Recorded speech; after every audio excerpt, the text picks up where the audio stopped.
দুই বোনের বিয়ে একই সময়ে ঠিক হয়। ছোট বোন বড় বোনের কাছ থেকে সাদা ফুলের তোড়াটি কেড়ে নেয় এবং নিজের লাল ফুলটি তার হাতে ধরিয়ে দেয়। পরিবার ফুলের রঙের ওপর ভিত্তি করেই কনে নির্বাচন করে। নিয়ম ছিল যাকে সাদা ফুল দেওয়া হবে তার বিয়ে একটি ধনী পরিবারে হবে। কোটিপতির গাড়ি সরাসরি ছোট বোনের কাছে যায়। বাবা মা লাক্সারি গাড়িগুলো দেখে না খুশি হয়ে পারলেন না, কিন্তু অন্য লোকটি সাইকেল চালিয়ে আসে। সবাই তার গরিব এবং জরাজীর্ণ অবস্থার কারণে তাকে দেখে হাসছিল। সবাই ভেবেছিল যে বড় মেয়ে বিয়ে করবে না। ঠিক তখনই সে তার কাছে যায়, কারণ আগের জীবনে সে কোটিপতি পরিবারে বিয়ে করেছিল এবং সেখানে পুতুলের মতো জীবন কাটিয়েছিল।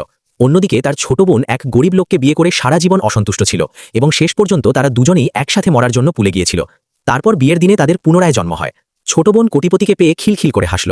যখন সাইকেলে বসা লোকটিকে সবাই নিয়ে মজা করছিল, তখন লোকটি চলে যেতে শুরু করে। তখন বড় বোন তাকে ডাক দেয় এবং বলল যে তাদের বিয়ে ঠিক হয়ে গেছে। তখন তারা দুজনে চলে যায় এবং সবাই অবাক হয়ে গেল। ছোট বোন বলে একদিন বড় বোন নিশ্চয়ই অনুশোচনা করবে, কিন্তু হঠাৎ সেই লোকটি একটি ভেলার সামনে থামে এবং বলল যে সে কেবল একজন সাধারণ সিকিউরিটি গার্ড, যে তার মালিকের গ্যারেজে থাকে। তখন বড় বোন বলে আমার কোনো সমস্যা নেই, এবং সে হেসে বলে চলো একসাথে মিলে পরিশ্রম করি। লোকটি তাকে আরও বেশি ভালোবাসতে শুরু করলো এবং নিজের পরিচয় গোপন রাখার সিদ্ধান্ত নেয়। সে আসলে বিশ্বের সবচেয়ে ধনী ব্যক্তিদের উত্তরাধিকারী ছিল। সে কেবল নিজের বউকে যাচাই করতে চেয়েছিল। বড় বোন খালি গ্যারেজে ঘুরে ঘুরে দেখতে লাগলো। লোকটির মনে হলো সে প্রথমবার সঠিক মানুষকে বিয়ে করেছে। যখন তার শাশুড়ি পোশাক নিয়ে প্রশংসা করে এবং সে সত্যিই তার শাশুড়ির মন জয় করে নেয়।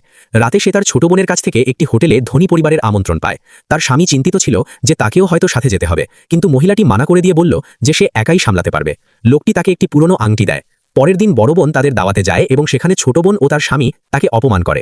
তখন বড় বোন তাদের এড়িয়ে চলে যেতে থাকে। তখন তাকে ধরে ফেলা হয় এবং তার স্বামীর নাম জিজ্ঞাসা করা হয়। সে শান্তভাবে নাম বলে এবং তখন সেখানকার সবাই অবাক হয়ে চুপ হয়ে গেল, কারণ সেই লোকটি ছিল বিশ্বের সবচেয়ে ধনী ব্যক্তি। কিন্তু ছোট বোনের স্বামী হেসে বলে যে এটি মিথ্যে। বড় বোনও মুচকি হেসে বলে যে সে তো কেবল একজন সিকিউরিটি গার্ড। সবাই তখন তাকে আজে বাজে বলতে শুরু করে। ছোট বোন সুযোগ বুঝে তাকে মাটিতে ফেলে দেয় এবং চরম অপমান করে। ঠিক সেই সময় হোটেলের ম্যানেজার সেখানে চলে আসে এবং তার হাতের আংটি দেখে ম্যানেজার তার দিকে মাথা নিচু করে বলে, ম্যাম আপনি কেমন আছেন? পরের পার্টের জন্য কমেন্টে নেক্সট পার্ট লিখুন।